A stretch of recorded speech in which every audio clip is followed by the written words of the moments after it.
Roll. Welcome to the June 2024 committee meetings of Dubbo Regional Council. I advise that Council is now web streaming its standing committees and council meetings live to the internet, and as such, all those present should refrain from making any defamatory statements. Your attendance at this meeting is your acceptance of the condition that your image may be recorded and streamed to the internet, as well as being retained in the archive of the recorded council meetings and standing committee meetings. I now open the 2024 June Infrastructure Planning and Environment Committee meeting, the time being 5:30 p.m. First item, IPC 24/33, Acknowledgement of Country. Councillor Burns. Thank you, Mr. Chair. Through the mother, Makatana Jang Maranyanyan Naramang Tabagawaradri, Wilaywaradri, Mangawaradri. Thank you. Thank you, Councillor Burns. Item IPC 24/34 is leave of absence. There are no apologies for this meeting. However, we will note that the Mayor, Councillor Matthew Dickerson and Councillor Richard Ivey has just joined us, are both attending via audio-visual link today. There are no leaves of absence. Oh, we don't need to move that. If there are no leaves of absence. Moving right along. Item IPC 24/35, conflicts of interest. Does anyone have any conflicts of interest to declare for the Infrastructure Planning and Environment Committee meeting? Councillor Black. Yes, thank you. I'll declare a pecuniary interest in item IPC 24/38, which is to do with a matter at 4L Camp Road, Dubbo, as I live on Camp Road just up from the subject site, so to remove any perception of a pecuniary conflict of interest that might affect my vote, I'll leave the meeting while this matter is considered. Thank you, Councillor Black. Noted. Are there any other conflicts of interest to declare for this particular meeting? No. Moving right along. Item EPEC 24/36 is the report of the Climate Change and Resilience Committee meeting, 28th of May 2024. Can I please have somebody move the recommendation of the report for that meeting held? I believe Councillor Dickerson may have chaired that meeting. So moved. Thank you, Councillor Wright. Thank you, Councillor Dickerson. Second, Councillor Wells. Councillor Dickerson, would you like to speak to that motion? No, thank you, Mr. Chair. Noted. Any other comments or debate? No. All those in favour? We'll move that. All those in favour? Thank you. And against? And carried. The next item is IPEC 24/37 is the building summary for May 2024. Can I please have somebody move the recommendation of the report of the Director of Development and Environment, please? Councillor Mann, thank you. Seconded. Councillor Chowdhury. Councillor Mann, do you want to speak to the motion? No, thank you. And Chowdhury. Any other questions or debate with respect to that particular item? No. If not, I have a question that through you, Mr. CEO, just a question with respect to the reduction in numbers, both in dollar volume and units. I just wanted to get a bit of an idea of what sort of impact that might have on council from an income perspective, just based on maybe income projections that we might have had as a result of what we expected to come over the table this year. Thank you for the question, Councillor Wright. Income projections were actually above our budget in terms of what we projected, so I'd probably draw attention to last year's total value of applications that was approved, which was $340 million. That was an exceptionally good year. $278 million with a month yet to go. It's still a very good figure, although it's lower at this stage than where we were last year. When you do a comparison like that, it can always be skew the view. But certainly heading up towards $300 million is a great outcome for the year. In terms of application numbers, 588 at this stage compared to 700 next year for a full year. However, that doesn't necessarily take into account modifications that the team do. We've had several modifications on large projects through the year, which also adds to our income. The other point I'd make, I think, is that this table represents applications that have been determined to date. So we've actually got applications on the books, so work that's come in that hasn't yet been determined, and some of those projects are very large projects as well. So overall, income is very healthy, and that's been a sign, I think, of the work that's been undertaken throughout the year and is yet to come. Very good, thank you. Any other questions or comments regarding that particular item? If not, we'll put that in motion. All those in favour? Thank you. And against? And carried. The next item, IPC 24/38, is the modified development application for D22 122 Part 3, 33 lot subdivision of Lot 8 of DP 1063425 being 4L Camp Road, Dubbo. I'm going to read out the applicants. Councillor Black. Camp Road. Conflict of interest. Yes, I'll declare a pecuniary conflict of interest in this matter as I live on Camp Road just up from the subject site, so to remove any perception of an undeclared pecuniary conflict of interest that'll impact my vote, I'll leave the meeting while the matter is considered. Thank you, Councillor Black. And as Councillor Black does leave the room, can I please have somebody move the recommendation of the report of the senior planner? Thank you, Councillor Chowdhury, and seconded by Councillor Burns. And I believe Councillor Black has left the room. Councillor Chowdhury, would you like to speak to that motion? No, thank you, Mr. Mayor. Sorry. Thank Chair. you. That's quite all right. Any other questions or debate with respect to that particular item? Councillor Dickerson. Thank you, Mr. Chair. I'd like to get one of our staff just to give us an overview of this. This is a complicated process. It's recommended for refusal. Is it just coming down to a squirrel glider? Is that all this is about, the existence or not of a squirrel glider? Is there more complication? It's obviously a very complicated process, and I'd just like to get a brief summary overview from one of our staff, if that's possible, please, Mr. Chair. Certainly, Councillor Dickerson, through you, Mr. CEO, through Mr. And Wallace. I'll, Thank you. I'll refer that to Environmental Systems Planner Linton All for that summary. Thanks, Mr. Wallace. Certainly the request to modify the application, the approval, focuses on the squirrel glider. The essential elements of this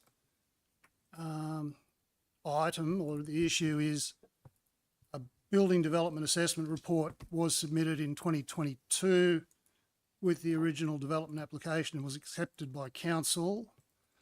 A modification came to us to remove liabilities for pine donkey orchid, which had been assumed on site given the nature of the BDAR that was carried out. A subsequent survey found that a closely related species of orchid was present, but not the threatened species. That meant that we could remove the orchid from the liability. Subsequently, the proponents have requested removal of the squirrel glider liability. The difference here is that the squirrel glider was originally sited on the property, not assumed to be present. So we've got a situation where the original ecologist for the proponent identified a species on site and appropriately calculated liability for that, for the impact to that species. And a subsequent ecologist has come through with a report attempting to disprove the presence of a species that was sited. Now, that's a very difficult thing to do.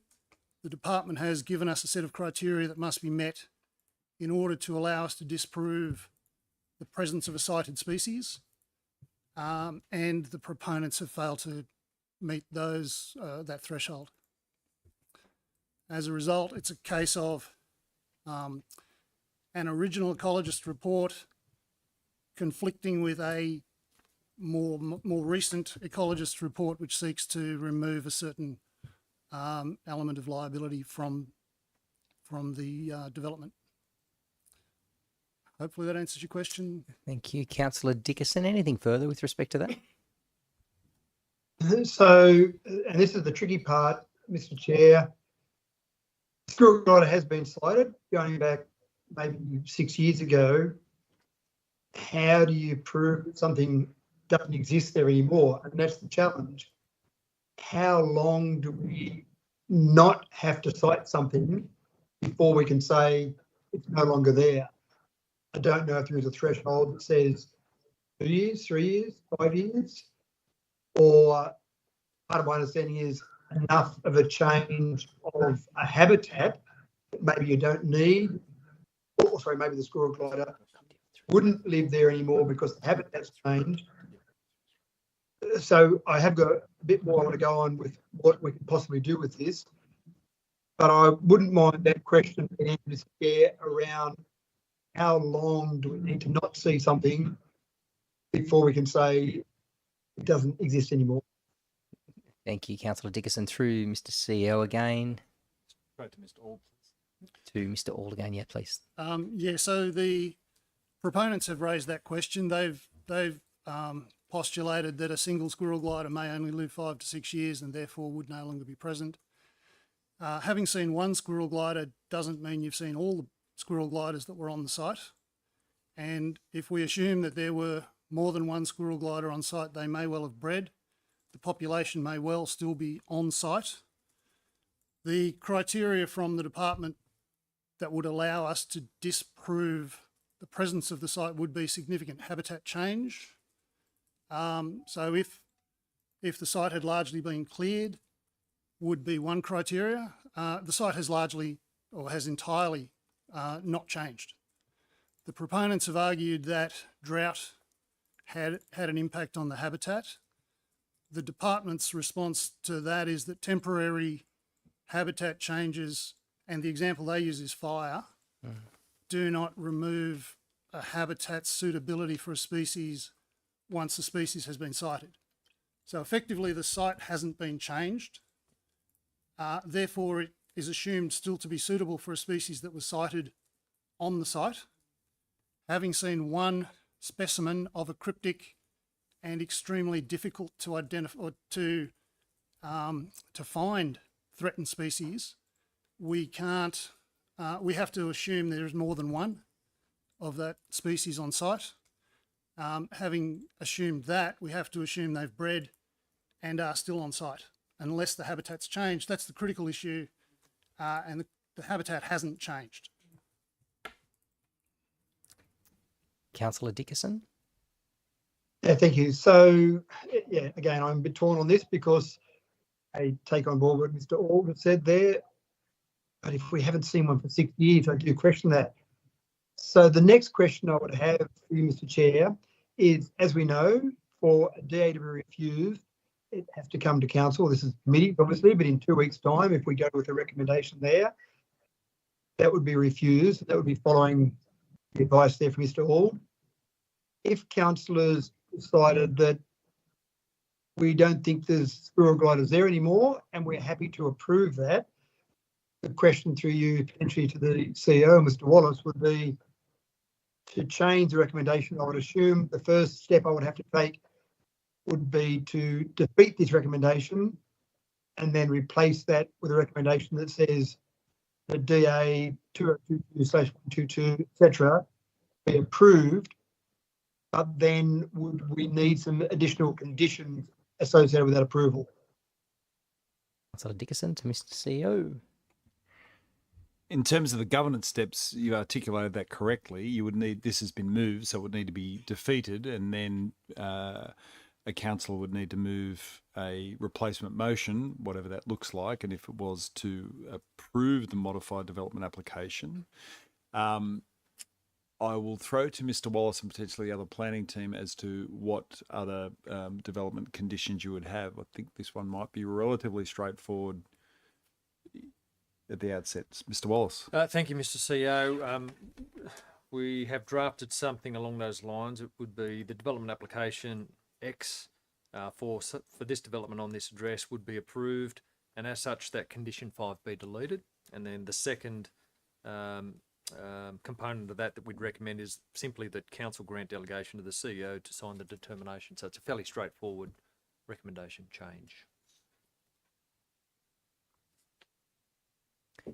Councillor Dickerson, that answer your question? Yeah, yeah, it does. Perfect. Thank you, Mr. Chair. So this is one of those tricky ones. We've seen a couple of these in our council term before, where we as councillors can say yes to this, even though the technical advice, and again, with the greatest respect to Mr. Auld, I'm not doubting his information there, but I just wonder whether it's been long enough without a sighting that we probably can assume it's not there, because we are assuming either way. So to let you go on with the debate, Mr. Chair, I'll flag that I will vote against this. And if enough councillors vote against that, then I'll replace it with what Mr. Wallace said, which essentially would be the approval of this with the conditions as stated by Mr. Wallace. But I'll leave the details of that until the rest of the councillors have a chance to have a say, because I don't know what their thoughts are. Noted. Thanks, Councillor Dickerson. Any other further comments or debate respect to that? Councillor Mann. Just a question, if I could. Just trying to clarify the previous question. 6 years ago was mentioned a couple of times, just in the summary, and I couldn't find it anywhere, so I might need to be corrected. It said that the assessment was dated March 22, where the BDAR confirmed the sighting of the squirrel glider. So are we talking 22 it was sighted, or are we talking there was another date that Councillor Dickerson quoted that I just can't find it in there quickly? Noted. Through you, Mr. CEO, to Mr. Aldergane. Thank you. The original survey was 2018. The species was cited in 2018 by an accredited and experienced assessor. The 2022 date relates to the date of submission of the DA. So the BDAR is dated to the date of the DA. So the longevity of the species, it's a cryptic species, very difficult to find, but having been found, it's assumed to still be there. Okay with that, Councillor Mann? No, thank you. I just want to confirm the period that so it is 6 years since it was cited on the initial survey. Thank you. No trouble. Any further comments, questions, debate regarding that? Councillor Wells. I'm just curious in terms of what evidence, other than the notification from the qualified person, was there, the ecologist, was there photography or any other evidence? Through you, Mr. CEO, to Mr. Aldergane, please. No, that would be rare. So photographic evidence of sightings is very rare. The experience and the qualifications of the ecologist are accepted and trusted. And the subsequent report, the 2024 ecology report, was equally prepared by a qualified and trusted ecologist, but it was found not to adequately disprove presence. So I guess the issue is absence of evidence isn't the evidence of absence. So just because it couldn't be found in 2024 during that survey doesn't mean it's still not there. It just means it wasn't seen or recorded by that survey effort. Thank you, Councillor Wells. That answers your question. Anything further? Yes, thank you, Mr. Chair. Just to Mr. CEO for a moment. Yeah, I'll just add in, following on from Mr. Ald's comment. So it is a very regulated process, and there's a formal accreditation and methodologies that need to apply. So it's quite a robust process, irrespective of the side of the debate you're on in terms of the ecological assessments you have to do these days. Further questions, comments? I just a question from myself, actually. So just with respect to the proposed modification, I note the comment there with respect to the applicant, if they were to retire 85 credits at $6.95 per credit, so that's about $59,000. Apart from taking that action and retiring those credits and paying that sum of money, what other action is the applicant required to make or amend, or whatever it might be, prior to that DA being approved and construction certificate issued? I'll throw to Mr. Wallace, but firstly, I will say that at the time this was first brought up, it was a cheaper price in terms of a biodiversity offset, around $41,000 to $42,000. So it's a market. It's this biodiversity market that we have to play in. So I'll throw to Mr. Wallace for further information. Yeah, correct. There is no further impediment from council's point of view about works commencing on the site, apart from the standard permits that would be required. I think a subdivision work certificate is required to start civil works, but that could be done. That could be lodged and commenced as soon as possible. So there's no further impediments that council's waiting on to determine to enable that development to commence in that regard. So to further clarify, back in 2018, when the squirrel glider was discovered, at that point in time, provided everything else was met, the applicant would potentially still have had to pay retire 85 species credits potentially at that time at whatever the prevailing market was back in 2018. Would that be right? Through you, the additional to that would be, so I think what you're saying is correct. They would have been required to retire the 85 credits at that lower value. They also would have been subject to the Pine Donkey Orchid credits, which they subsequently since 2018 and now they've retired and made that and justified that position to council. So there would have been that element as well. But quite simply, if they had retired those credits, they could have commenced construction some time ago. Okay. Thank you. To Councillor Wells first and then to Councillor Dickerson after that. Thank you. Councillor Wells. Thank you, Mr. Chair. Am I allowed to ask another question? You can. Okay, thank you. Just in terms of if this was supported to actually commence works, what occurs if they come across the identified species during a construction? Mr. CEO, to Mr. Ald again, please. The way the market system works is that by retiring the required number of credits, the clearing that's been flagged as part of the development is therefore allowed. So the area that has been identified for clearing through to the development would be allowed to be cleared with or without the presence of the squirrel glider. It's assumed that the payment, this is the way the market works, it's assumed that the payment of the dollar figure will lead to a species improvement somewhere else. So it's, yeah, that's the nature of the design of the market. Through the chair, I might throw to another staff member, please. Just to answer the first part of your question, they have approval to commence, for the subdivision, and the subsequent requirement would be to lodge a subdivision work certificate. Without the lodgement of mods, that would be able to be followed through. They have the approval for the development. It's just that as part of the condition that we're speaking of, they are required to pay those liabilities prior to the lodgement of a subdivision's work certificate. So it's not that this is preventing it from occurring, it's just that they're choosing to undertake it this way because of the way the condition's worded. That's much clearer, thank you. All right, thanks, Councillor Wells. To you, Councillor Dickerson. Thanks, Councillor Wright. It was a good point you brought up there, which I was thinking of as well, about that money. So basically, what we're talking about here is $59,000 because a squirrel glider was spotted in 2018. And by paying that, you can go and do the work that you need to do. So the critical question there, obviously, the $59,000 doesn't go to the squirrel family to go and build your home somewhere.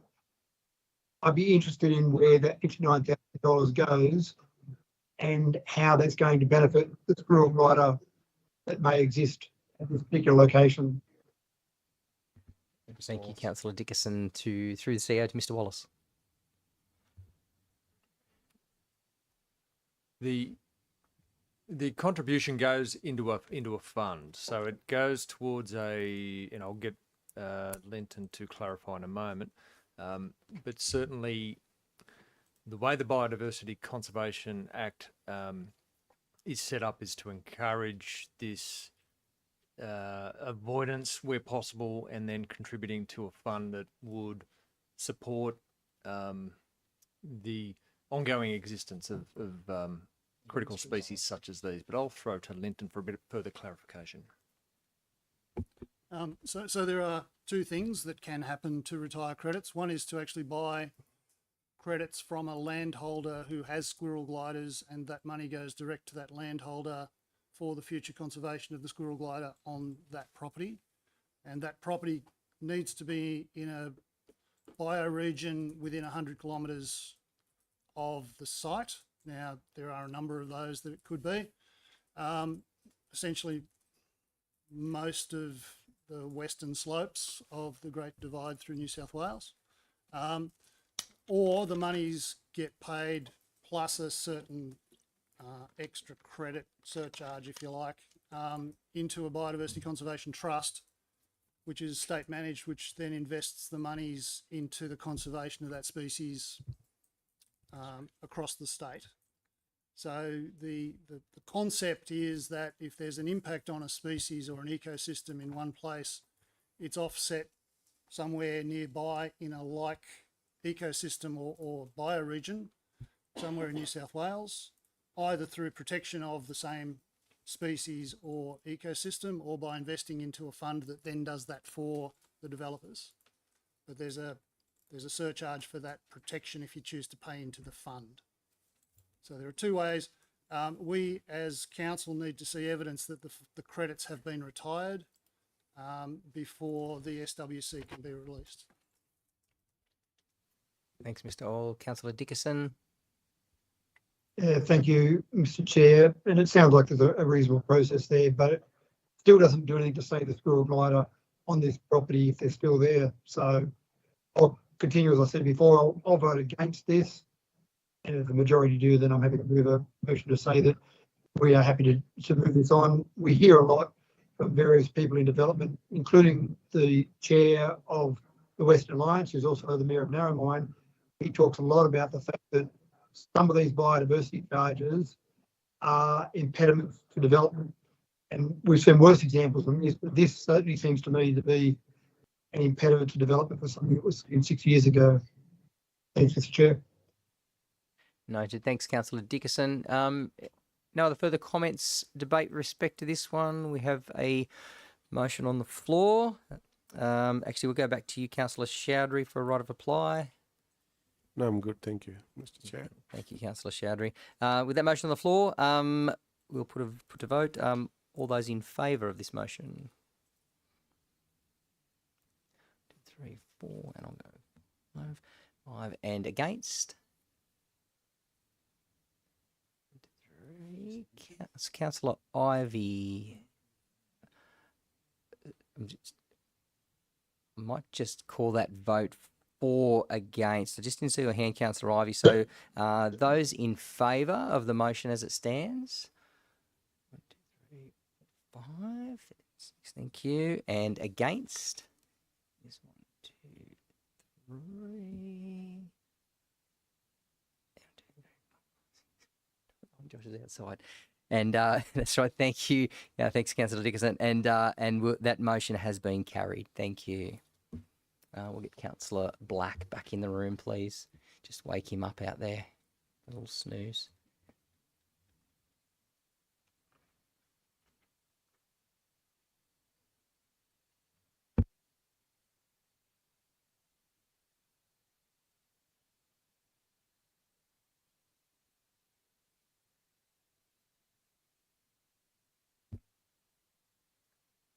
Hey, thank you, Councillor Black. Moving along now to IPEC 24/39, which is a development application D24-150, which is the road closure of Campania Road, Terramungavine.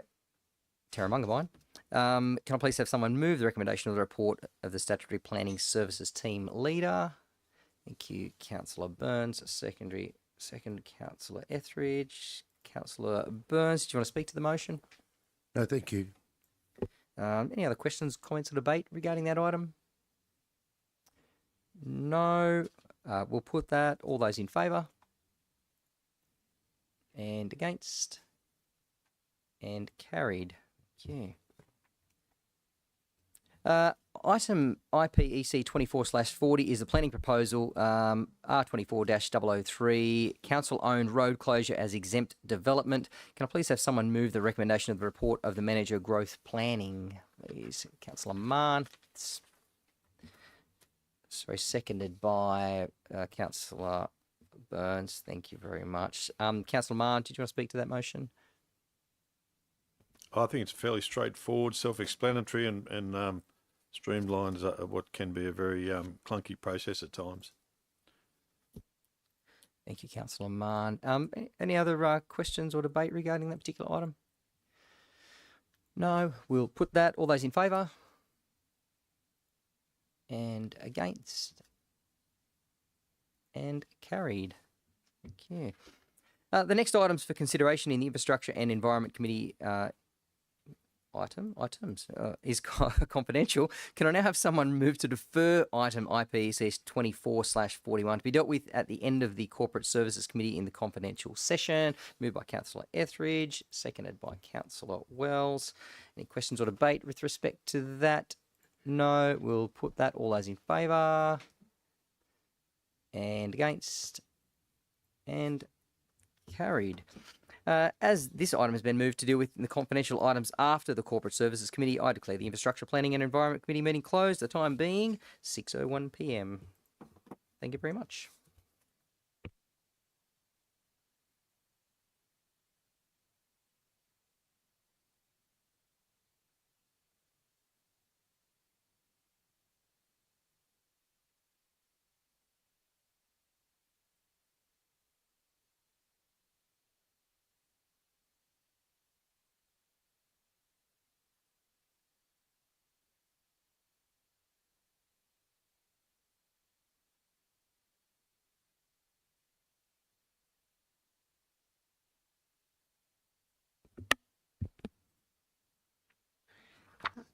I now open the June 2024 Culture and Community Committee meeting, the time being 6:02 p.m.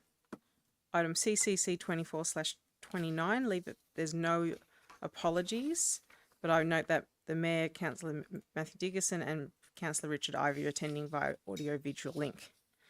We don't need to vote on that, do we? Nope. Item CCC 24/30, conflicts of interest. No conflict of interest to declare, so we'll move on.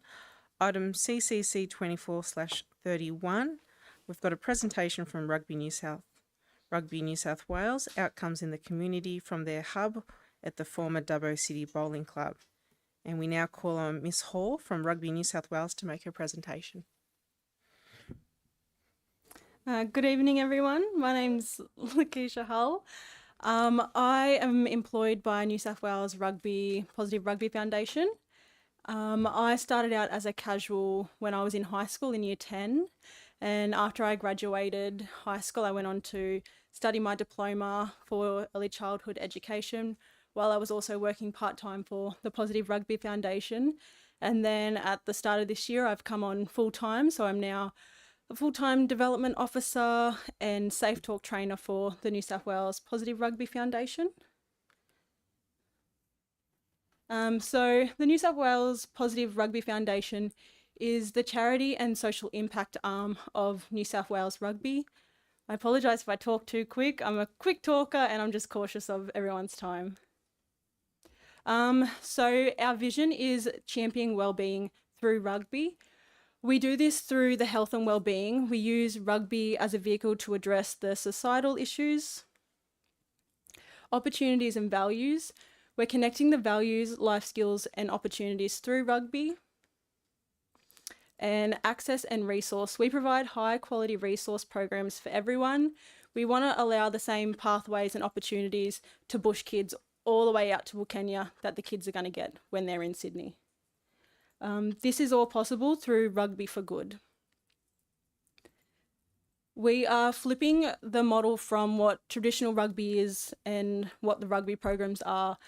And we're doing this by focusing on the community needs. We're having meetings and assessing what communities need support where and providing the programs that can help support them there. Similar to their societal issues, we will discover and discuss what support they need to overcome their societal issues. We can see that what we're doing is having a positive impact on the people's lives within their community. And we use rugby as the vehicle for positive change. This is just a couple of the programs that we run in regional New South Wales. We have a holiday break that is focused on the youth.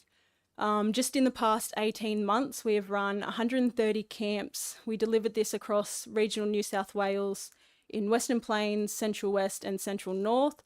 So we were running 2 to 4 camps, 3-hour camps, in towns within 2 weeks. So we repeated this every school holidays. With Tackle Life, it is a in-school 20-week life and rugby skill program. The first 10 weeks, they're taught how to coach kids. They're going into the primary schools within their community and coaching those kids. They also attend gala days and their local rugby clubs and learn to coach those guys.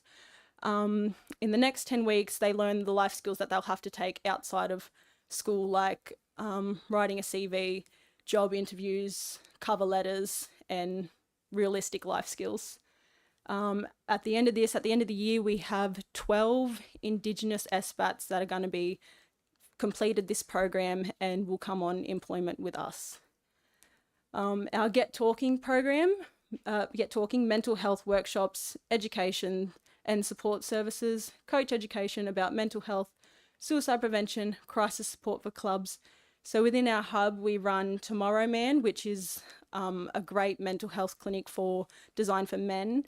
We also run Safe Talk, which is a workshop that I do that supports suicide prevention for teenagers, rugby clubs, parents, and anyone in the community.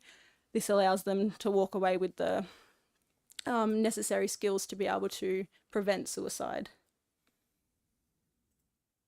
This is just a little heat map of all the towns that we service from our Dubbo hub. So all the blue towns are towns that we service regularly and engage with. The yellow colours are the towns that we are going to roll out these programs into very soon. And the purple checkpoints are the towns that we are working in weekly with these programs, like Tackle Life. So what we do out of our hub, we have NASCA Girls Academy, we have trainings for the girls' youth from 14 to 18-year-olds. We run Tomorrow Man, Safe Talks, Fit for Life with the PCYC. They are one of our partnerships. We work with the police in the mornings. The Dubbo youth will come down to the hub. We run some games with them, engage with the community, and then give them a good breakfast before they head to school. The Regional New South Wales government is our major sponsor for our holiday camps, for our funding. Creating Chances, it's what we partnership with Tackle Life for. They also have a program for growing great teachers. Little Big Dairy provide the milk for all our events. My kids love the chocolate milk. And they also are a big sponsor and supplier of milk for the New South Wales Waratahs. And that brings me to the Waratahs women. We had their whole squad out for the holiday camp, and they will be using our hub as a base. They want to bring more programs like the regional Girls Youth Academy that we had just in this year, I'm pretty sure it was. And we want to bring more things like state champs back to Dubbo. Our CTG Aboriginal Health provide checkups for all the kids that come to our gala days, and they are also our first aid helpers. Fair Dinkum Choices have created an app with us that allow kids to register for free for any gala days, any events that we have. And through this, when they come to the events and register, any kids that hand over a rego form, they get either a jacket, a jumper, hats, shorts, shirt, anything like that. And just on to Tomorrow Man. So that's pretty much what we do out of our hub. Thank you. Thank you.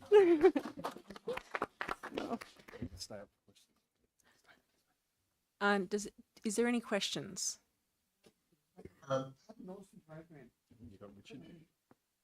So, Councillor Wells. So you talked about the registration for on the app for the free gala, not a gala day, sorry, whatever it is. Do kids have to provide a birth certificate for that? And if not, okay. She's signalling, Yeah, so no, they don't have to provide a birth certificate. Their parents just come and complete this. I think it's simple name, date of birth, what town you're from, and pretty much that's it. What club you play for, just basic information like that. And is it a growing code here with rugby union versus league and all the others? Well, this is just being trialled out this year, so I don't think any other codes like league use something like this. They're not even using it in Sydney right now, so it's a new thing that our hub has created, just because we realised with the normal registrations that we were getting through the Rugby Explorer app, some parents in the more regional didn't have access to it, didn't know how to use it, so we have the paper forms at these events that are more accessible for the parents and families. And what's the age cohort? Sorry, asking all the questions. We pretty much run from 10 to, how old? Oh, we start at 5. Yes, 5, yeah. To 18? Yeah. Thank you. All good. Thank you. Councillor Ivey. Yes, just following on really from Councillor Wells' questions, how many individuals would have taken part in the program so far this year? Our numbers man is Gus. I don't know. We've got well over, I think, 300 or 500 registered so far on the app. Yeah, it's growing every single event. That's great. Thank you. Fantastic. Any other questions or comments? Councillor Wright. So yeah, that was really interesting actually. So I guess without the ability to have a home in Dubbo and base yourselves in Dubbo, would this opportunity probably not have arisen? I don't think so. Everything we have done has been based out of the hubs, all the community connections. Everything has pretty much revolved around a home for people to know we are in Dubbo and that there is rugby programs that you don't have to go to Sydney for, you don't have to travel for. So I think having that big sign up at our hub just to know that Rugby New South Wales is there has provided us a lot of support. Yeah, no, well done. No, I just love the engagement of youth far and wide, especially to the west at such a young age. I think it's, yeah, credit to you. Well done. Yeah. Thank you. Thank you. Any other comments or questions? Oh, thank you. Thank you very much for coming tonight as well. Thank you.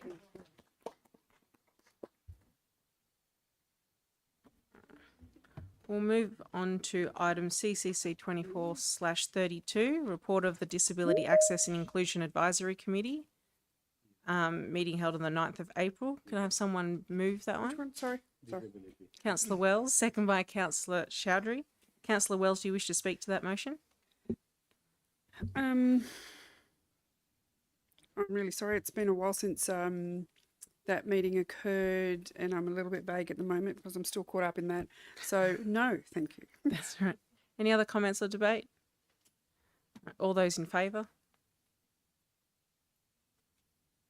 I declare the motion carried. Item CCC 24/33, report of the Multicultural Advisory Committee, meeting held on the 13th of May, moved by Councillor Chowdhury, second by Councillor Wright. Councillor Chowdhury, do you wish to speak to that motion? Thank you, Madam Chair. Just make one comment that on the last committee meeting, like a director took a mention during the meeting that council is going to take an initiative to creating a multicultural strategy for on 25-26 operational period. I think it's I'm really like appreciated by the committee, and I've spoken with many community people also. We are growing, and currently 18.5% population born in overseas in Dubbo. I think this strategy would be really good to give a faith, people have more faith on the council, how they're gonna direct and how gonna act on the on behalf of the multicultural community. Thank you. Any other comments or debate? All those in favour? I declare the motion carried. Councillor Ivey. Sorry, Madam Chair. I just had a question. Is it in order still just to ask it? Just on page 13, it refers to the Charles Sturt University project involving libraries and homelessness. And I wondered whether that was an issue in Dubbo and perhaps Wellington libraries particularly. Pull you up. We'll just vote on item. We have voted, but I haven't got there yet. Next item. Hang on. Can we just vote? Just step back. You voted on the multicultural, that's done. Right. Now you're there. Right. Thank you. Hold your question, Councillor Ivey. You've got to move the report of the Macquarie Regional Library, then that would be appropriate for that question. 2 seconds. Item CCC 24/34, Macquarie Regional Library Quarterly Report. Can I have a councillor move that?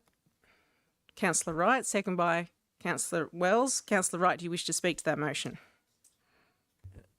Thanks, thanks, Madam Chair. No, I don't. I'll leave that for Councillor Ivey. All right. Thank you. Councillor Ivey, you have a question. Yeah, sorry about that. I thought that that's what we were dealing with. Just back to the question, the work being done by Charles Sturt University involving the interaction between libraries and homelessness, I just wondered whether that had been an issue in either the Wellington or the Dubbo libraries. I'll take that question through the CEO. To Ms. McAllister. Yes, thank you. We do service the entire population, and yes, they do form a cohort of our public library users. Right. Does that answer your question? I just wondered whether it was proving to be an issue or whether we were able to help the situation. It's important that public libraries ensure that we cater to all sections of our community, particularly our underserved markets and our target markets. And homelessness is an issue for everybody, and we want to ensure that we are on the front foot of that. Additionally, we do need to ensure our staff are well trained to deal with this cohort. If I could, Madam Chair, just Ms. McAllister, just have you noticed a trend of increasing usage by any homeless people in the libraries in both Dubbo and Wellington? I haven't noticed an increasing trend, but we do have visitors that are homeless, regularly use the library, and with that goes mental health issues and other family-related concerns, and that does continue to be a factor of our service provision and how we support the homeless visitors to the library. And I would say that anecdotally, that has been a situation for the last 5 years at least, and we continue to build our foundations for supporting the homelessness in public libraries. Thank you. Any other comments or debate? Councillor Wells. Thank you, Madam Chair. Just a further question on the back of Councillor Ivey's. With your systems that you said that you're developing in the last 5 years, are there really good referral processes so that if you identify a person who's recently homeless using your service, and you can refer them to any other services locally? Within our division, we are working more closely with community services to ensure that we do build those foundations clearly and concisely, and that the library is supporting the needs of the Dubbo community and Dubbo Regional Council in those areas. So we are working to improve that interaction with our colleagues in community services and the director of our division. So just to clarify, you've got a referral pathway process that you do if some... Okay. Currently, it is through the community services section of CCP division. I just want to let Mr. Arms have a comment. Thank you, Madam Chair. Yes, as the manager has talked about, homelessness is something that's on our radar, certainly, and as part of our community safety crime prevention work that we're doing at the moment, we're in a community consultation window right now up until the 25th of June, and it's certainly coming through to us. This is part of the conversation, and with some examples of us acting sort of proactively in this space over recent time. We've identified the need to develop our own homeless protocol. So there is a state government protocol which is in place, which guides our actions, but internally we need to have clearer systems to guide that effort. And I think it goes to the question that you're talking about, Councillor. What is the processes that we follow internally to manage homelessness when we come across it? Because in this case, it's the library. It could easily be the Recreation Open Space manager and their team. It could easily be somewhere else in another section of council. But so we want to follow a concise and standard process, and we're working on that now. That will be an action coming out of this community safety crime prevention work. Councillor Martin. Okay. Any Councillor Chowdhury. Thank you, Madam Chair. I think I really appreciate the library staffs are doing fantastic job. I actually took few of our newcomer. They just moved in Davao, and I took them to a library to make them a member. So it's, and also in page 16, it's showing a January to March, the item been loaned 80,000 plus. It's a really significant number. So I have a question through you, Madam Chair. There's a January to March 2024, the program and event participants been a little bit decreased. Is that through you, Madam Chair?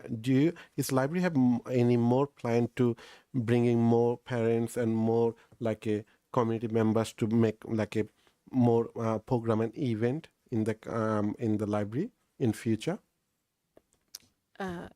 Through to Ms McAllister. Yes, we do. And in terms of the small decline in participation, we are focusing on our core services, and they include particular cohorts, families, seniors, teens, Aboriginal and the ethnic groups in the community. So we are targeting those, and that will be rolled out over the next 3 years. We will make improvements to our business planning for programming. Councillor Chowdhury. Thank you. Sometimes people come and ask me through the a library, can they borrow different languages books through our library? Yes, we can. We can get bulk loans for at least 50 languages through the State Library of New South Wales, and all public libraries can make use of that free service at any time. Thank you. Any other comments or debate? All those in favour? I declare the motion carried. Item CCC 24/35, the Wellington Cave Service Review Management Response. Can I have a councillor move that? Councillor Wright, second by Councillor Wells. Councillor Wright, do you wish to speak to the motion? Yeah, I will, but I will ask a question just quickly first, just to get a bit of clarity around item 4 of that recommendation. So that the manager of regional experience develop a stage 1 investment program to refurbish or upgrade existing infrastructure, and it just makes mention of voluntary planning agreements. And I know we've had one just recently with one of the proponents for a VPA for our art strategy, our public art strategy. I guess I'm just trying to get a bit of a feel for this, whether we've got a proponent in mind or we just put some feelers out with respect to this and see if we can get someone to fund some work around the particular the precinct around the caves. Just a question there. Through to the CEO. Thank you, Madam Chair.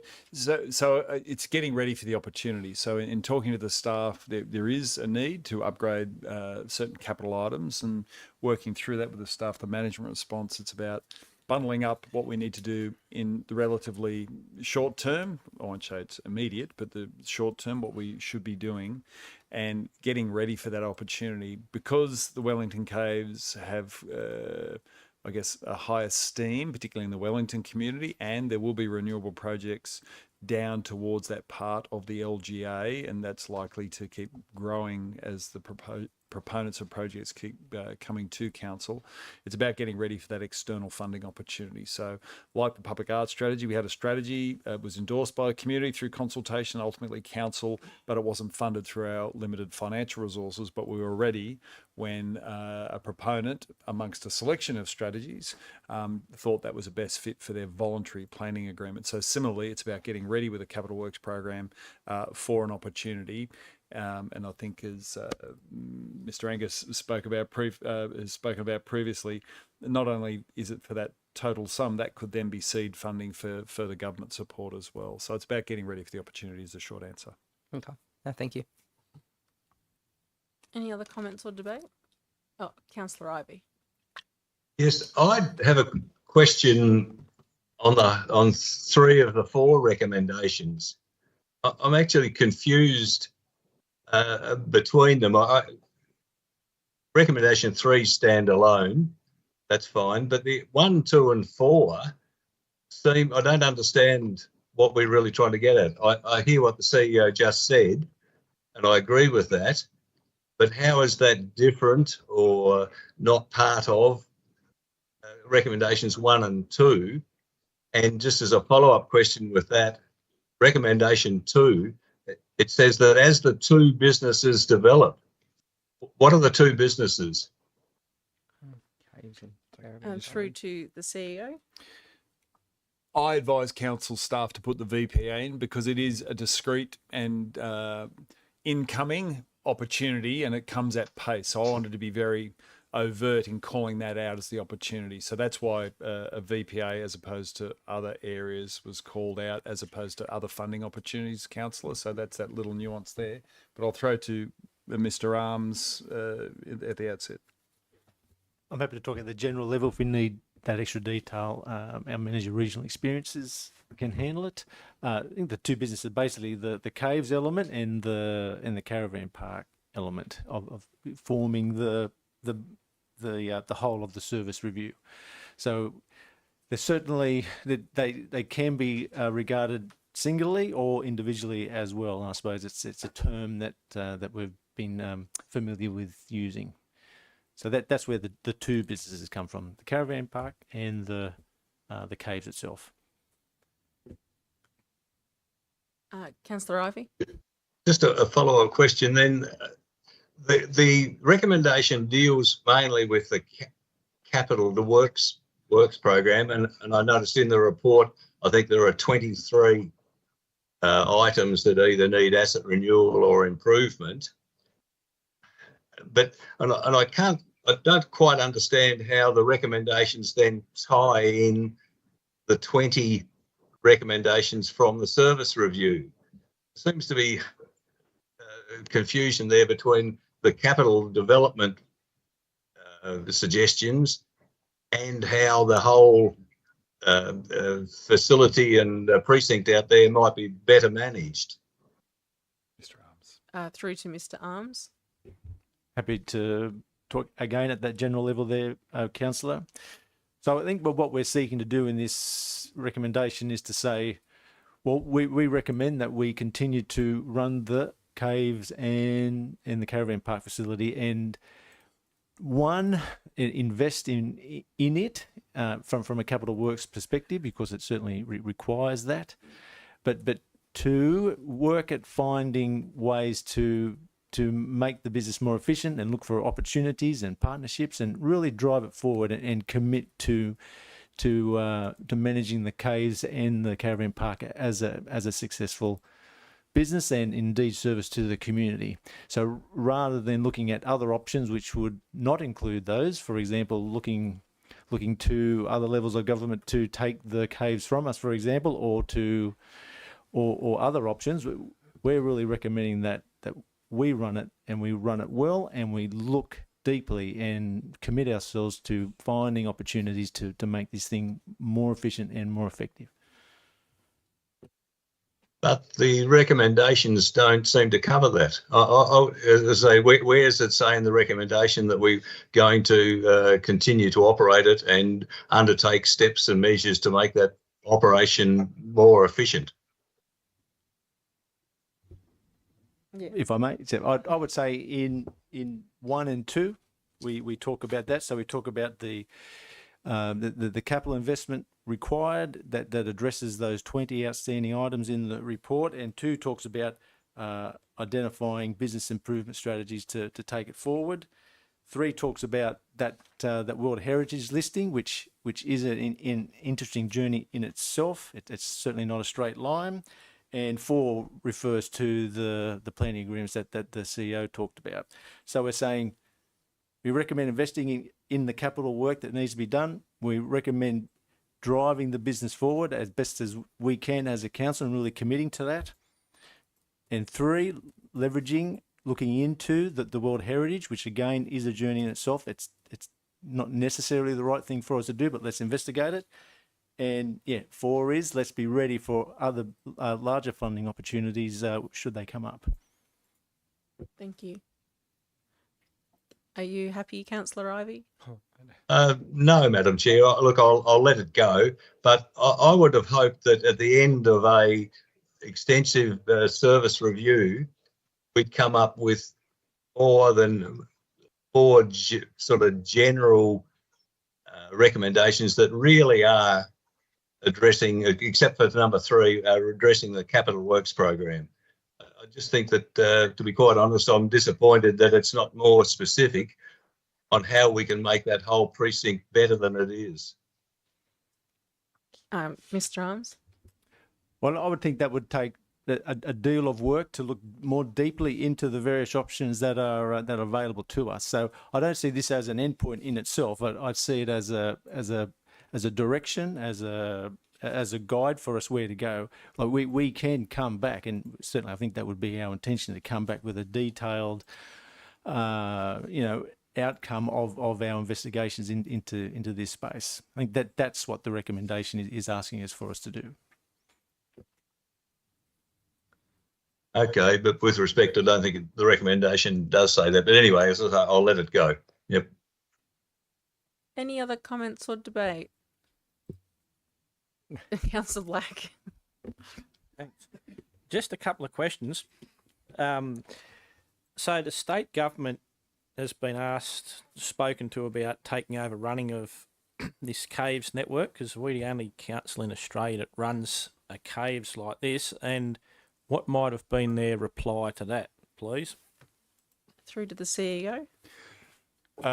Pretty robust. If you talk to Crown Land, so it is Crown Land, and they were very frank in this will not be supported. We will be writing to the Minister to reject any suggestion that this could be given back to the Crown. Other agencies that do have caves, national parks, it's a small portfolio of land. We have had trouble getting traction with that agency as well. Thanks. And another question. So I see that in the report here, it says that it'll be $500,000 like loss or the cost to run it this year, and then about $350,000 to $380,000 in the next 4 years going forward.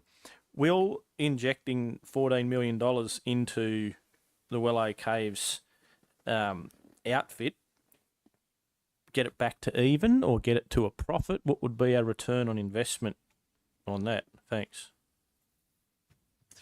Through to the CEO. And to Mr. Angus, if I could. Yeah, Councillor Black, that is exactly the path forward that we would like to pursue. We will be prioritising the items after the repairs, but certainly prioritising the capital items that can return on investment, I should say. And we do want to aim towards exactly that. That is the operational improvement plan that we're putting together, that we will continue to do continuous improvement to ensure that the efficiency is achieved there.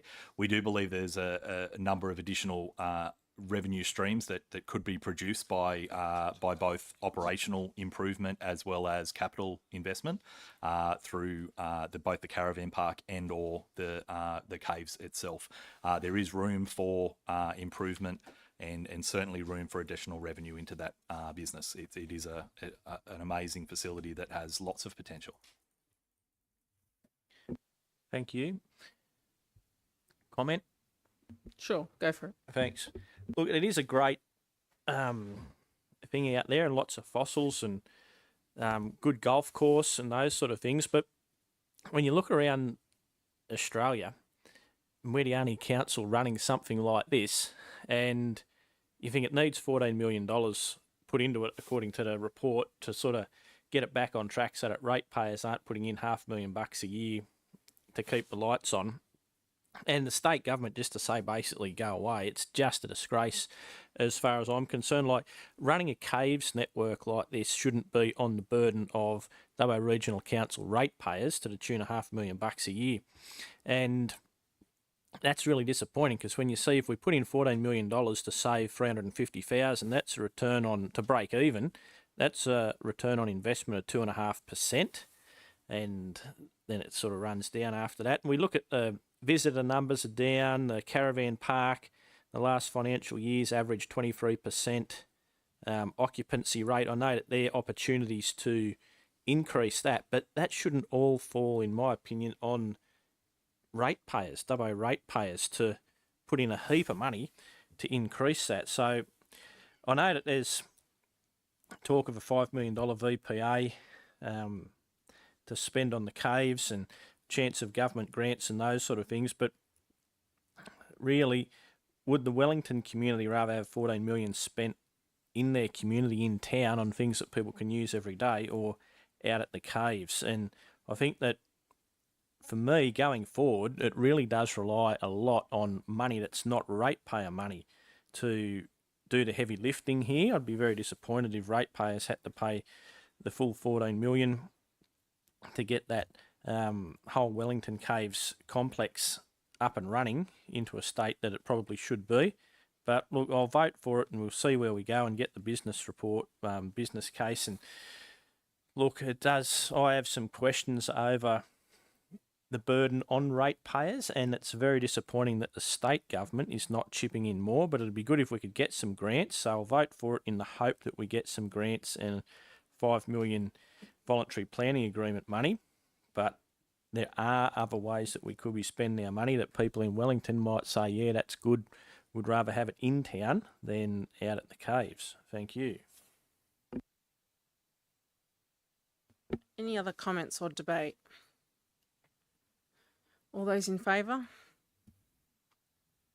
I declare the motion carried. The next items for consideration in the that's not right. In the Culture Community Committee is confidential. Can I now have someone move to defer item CCC 24/36 to be dealt with at the end of the Corporate Services Committee in the confidential section? Councillor Wells, second by Councillor Etheridge. All those in favour?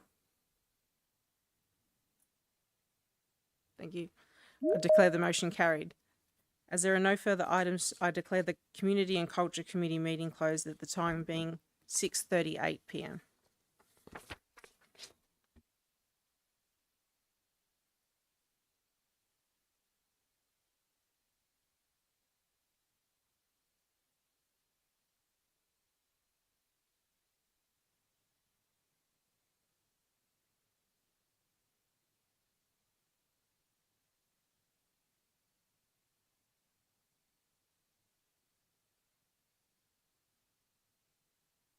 Hello, can you hear me?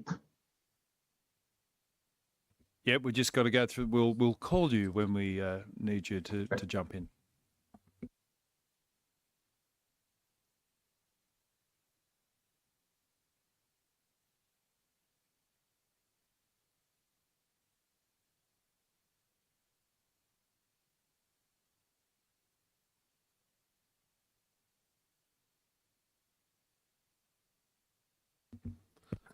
Welcome to Corporate Service Committee meeting. I now open the June 2024 Corporate Service meeting at the time being 6:39 p.m. The item CSC 24/21, the leave of absence. There is no apologies for this meeting. It is noted that the Mayor, Councillor Dickerson and Councillor Richard Ivey are attending via the audio-visual link. Moved by, can I have someone moved? By Councillor Wright, seconded by Councillor Wells. Yeah. Any question or debate? No, there is none. All this in favor? I declare motion carried. Next item is CSC 24/22 conflict of interest. Is there any conflict of interest? Yeah, Councillor Wright. Thank you, Mr. Chair. I do have a conflict of interest, pecuniary conflict of interest on item CSC 24/28, which is a proposed revision of lot prices at Keswick Estate. It's pecuniary because I do own a block in Stage 5 Release 2, and that is potentially be discussed in there, and some of the discussion will could potentially have a financial impact on me. So I will leave the room for the discussion of that particular item. Thank you, Councillor Wright. Any further conflict? No. Can I please have someone move to bring item CSC 24/26 2024 community input survey results? Councillor Wright, and seconded by Councillor Atris.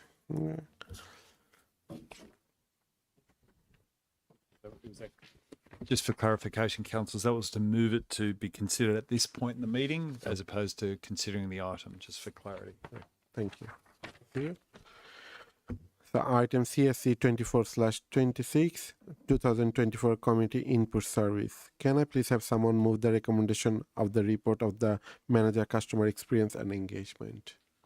Yeah, Councillor Wright, seconded by Councillor Atris. Yeah. And So just for the records, who was the second councillor? The seconder, Councillor Goff. Was Goff, it? yeah. Thank you. Yep. So, Yep.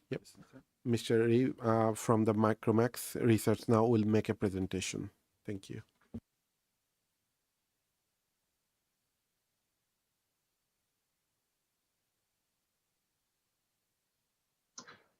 Hi all, thank you. I hope you can hear me here. I've just got a short presentation to take people through to talk about the Community Insights and Input Survey. This is a piece that's different to the community phone survey that we conducted earlier this year as well. Just telling you a little bit about it, I'm just going to take you through some slides, a deck of slides we've created for this, just to talk about this particular online survey, but also how it fits within the realm of what we achieved with the phone survey. To give a sense of things, a really important thing to basically outline is that a phone survey is done in terms, it uses a representative samples, which means we sample carefully and we make sure we have a representative sample of the community.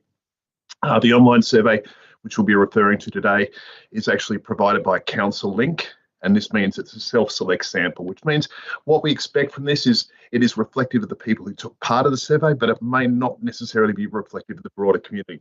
In a lot of ways, we do see these sort of surveys all the time, and we do see the results tend to be a little bit more polarised. People tend to be less positive towards an organisation, more likely to have a negative impact. And we can see that in the results we saw here. So while we did the phone survey in April, we also had this survey launch, and this survey was made available via an online link. We had face-to-face interviewers who promoted the survey at various variety of locations, such as the Dubbo Farmers Market and the Wellington Boot Race Festival. And we also had a range of other QR codes available so people could reach out and take part in the survey. The point of this was to give the community an opportunity to engage and give some inputs into what they perceived around council performance, quality, and also, their experience of living in Dubbo. This is we've done many surveys. We've worked with about. Sorry. I'll keep going. We have done many surveys of this type over the period. I think we've done well over 150 community satisfaction surveys over the last 5 or 6, or over 7 or 8 years. And when we do this, we quite often have an online survey that people participate in as well that we give out to do. Of all the councils we've worked with, the response rates we achieved with Dubbo, or that were achieved by the organisation in promoting this, is probably the best outcomes we've seen for a community satisfaction survey of this type. So 734 community members took part in the survey, and they obviously will take you through the results. So the survey was open for a month. So once we pulled the sample in, what we've done here is I'm comparing the online, which is a self-select sample, versus a phone sample, which was weighted to reflect reflect the demographics of the local area. So we can see here the online survey was definitely skewed towards a female respondent, definitely skewed older. We can see here that, you know, comparatively speaking, we've got very few 18 to 34-year-olds. We've got a lot more people in the 50 to 64-year-old age group. So it does skew that way. The phone survey actually had a pretty effective sample frame, which meant that we reflected broadly the ABS stats for culturally linguistic diverse communities, First Nations, disabilities, and also LGBTQ plus communities as well. You can see here that while half the sample in the phone survey recognises did not identify as any of those, nearly 71% in the online survey did, which is certainly a significant difference in the response set. Along the other side there, was it likely to be a slightly stronger skew to people from Dubbo taking part in the survey? So in terms of a summary of the findings, I'm going to take you through the key findings. We'll just talk through, sorry, I've gone too far. We'll just talk through what that sort of looks like. So both surveys had the same questions, so we can compare against them. Here, what we can see is that from the online survey, the community was far more likely, or the respondents were far more likely to be talking about the rural aspects and country living compared to what you saw in the phone survey.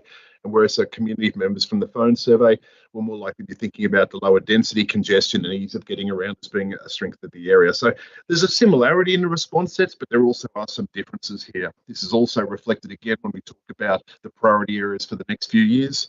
We do have a similarity of responses, but there's stronger sort of sense across the different areas.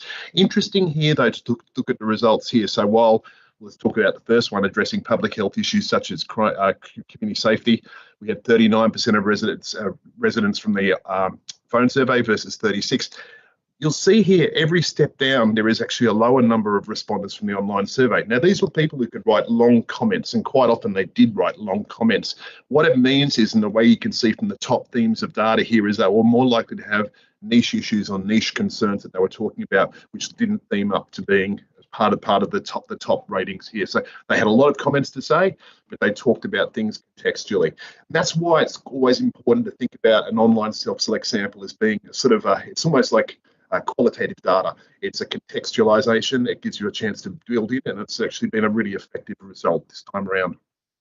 In terms of quality of life, we can see here, this is an interesting outcome, that those who took part in the online survey had significantly or claimed to have significantly lower qualities of life. So while 87% of residents in the phone survey said they had a good to excellent quality of life, there was 75 in the online. And you can see here the skews that I've outlined here. So we can, from the phone survey, nearly about 24% of the community said they had an excellent quality of life, only 7% in the online. Again, in the fair quality of life, only 9% in the phone survey compared to 18% in the online survey. So again, we are seeing that sort of shift towards negativity that we see with online samples. People do have strong feelings and maybe feeling that they need to express that.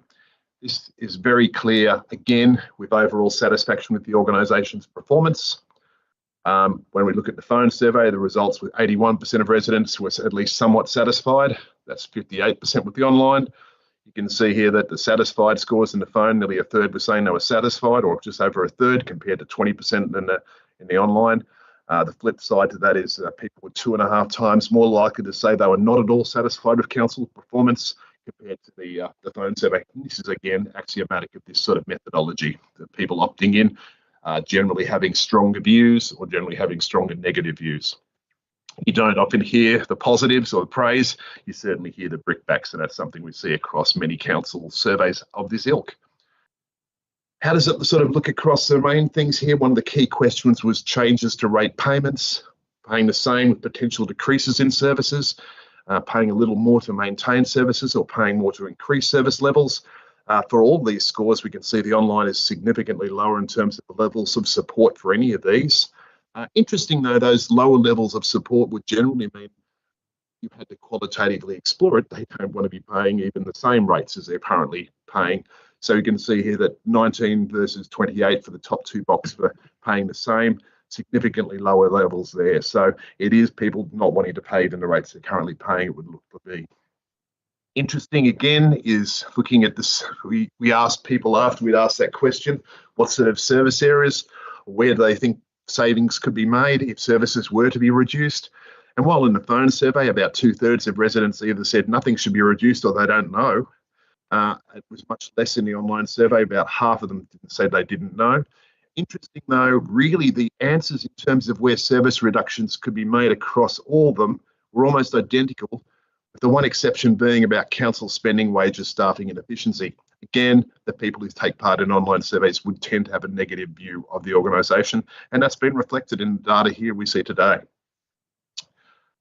In terms of comparisons to previous research, it's a bit tricky sort of comparing online research because it is again only reflective of those people who take part.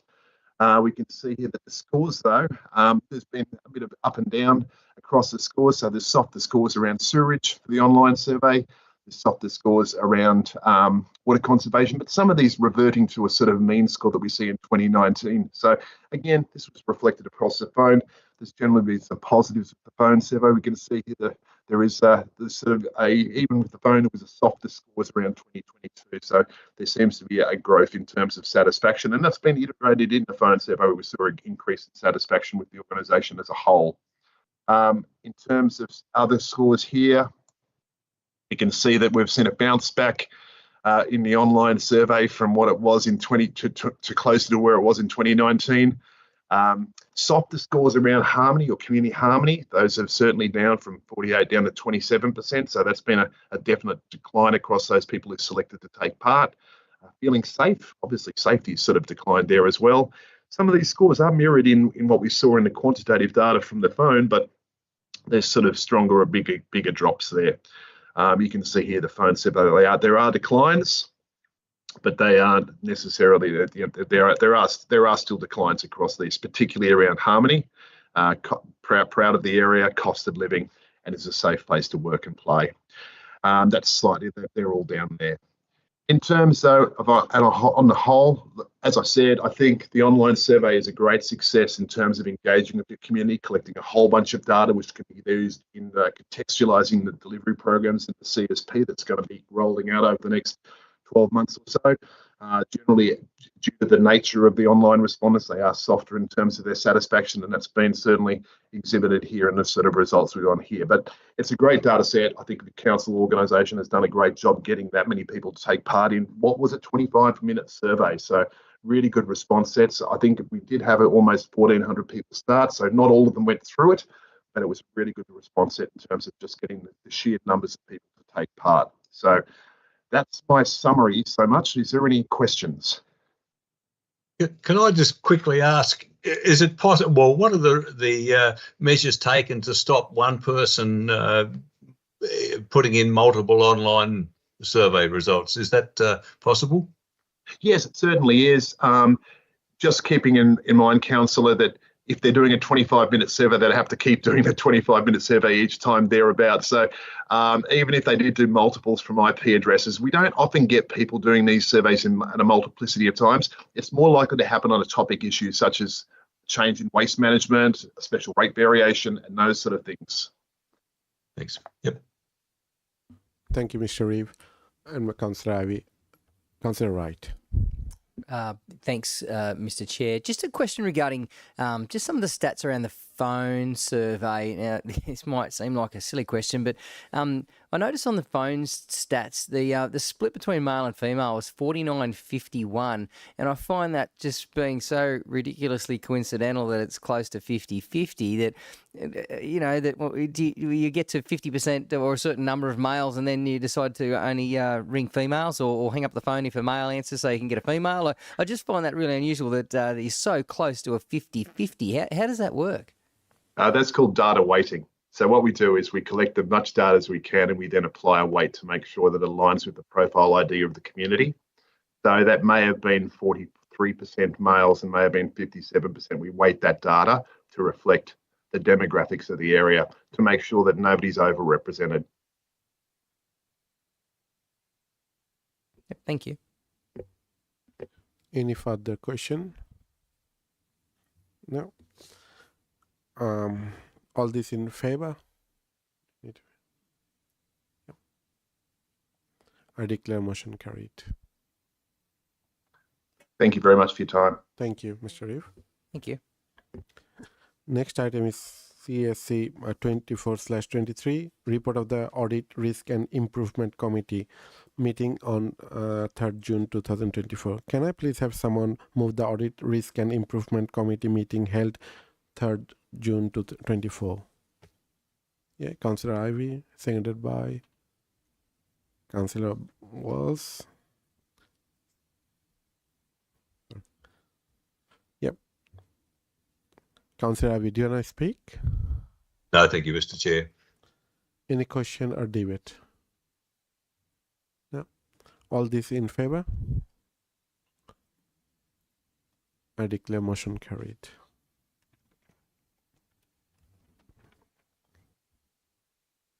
Next item is CSC 24/24, monthly reporting snapshot for councillors May 2024. Can I please have someone move the recommendation of the report of the Corporate Strategy Performance Coordinator? Moved by Councillor Wright, seconded by Councillor Atrees. Councillor Wright, do you want to speak to the motion? No, I don't think so. Thank you, Mr. Chair. Any question or debate? No. All this in favor? I declare motion carried. Next item is CSC 24/25, investment under Section 625 of the Local Government Act, May 2024. Can I please have someone move the recommendation of the report of the revenue accountant? Councillor Wright, seconded by Councillor Black. Councillor Wright, do you want to speak? No, again, I'm fine. Thanks, Mr. Chair. Any question or debate? There is none. All this in favor? I declare motion carried. Next item is CSC 24/27, draft council policy fraud and corruption prevention. Can I please have someone move the recommendation of the report of the government's officer? Yep. Councillor Mann and seconded by Councillor Black. Yep. Councillor Mann, do you want to speak? No, thank you. Is there any question or debate? There is none. I declare motion is carried. The next item for consideration are deemed to be confidential. We need to vote. Go back and vote on that one. Sorry. All this in favor? I declare motion carried. Thank you. Thank you, Councillor Wright. The next item for consideration are deemed to be confidential. The confidential items under Section 10A, the Local Government Act. The next four items being items IPEC 24/41, CCC 24/36, CSC 24/28, and CSC 24/29 have been identified as likely to be discussed in a closed session of council. Can I please have someone move us into confidential session to deal with this confidential item? Councillor Goff, moved by, and Councillor Wright, seconded by. We have had no application from members of the public to make their representation regarding whether the meeting should be closed to the public. Do any member of the public in the public gallery have any comments to make regarding the proposal to hear item IPEC 24/41, CCC 24/36, CSC 24/28, and CSC 24/29 in a closed session of council? Any question or debate? There is none. All this in favor? I declare motion carried, and we'll be moving to closed session, and time being 6:59.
The committee returned to open session at 7:32 p.m. Welcome back. I now ask the government's governance officer to play the resolution from the confidential session.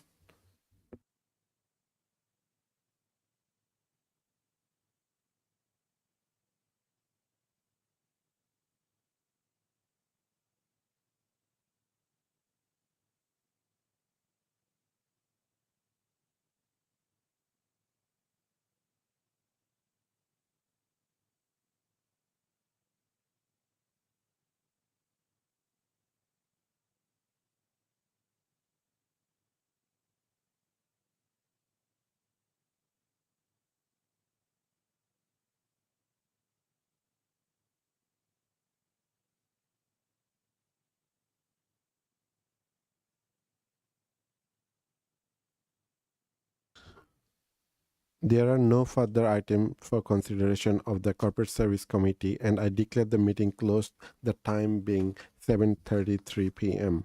Web streaming now been completed. Thank you for your attendance.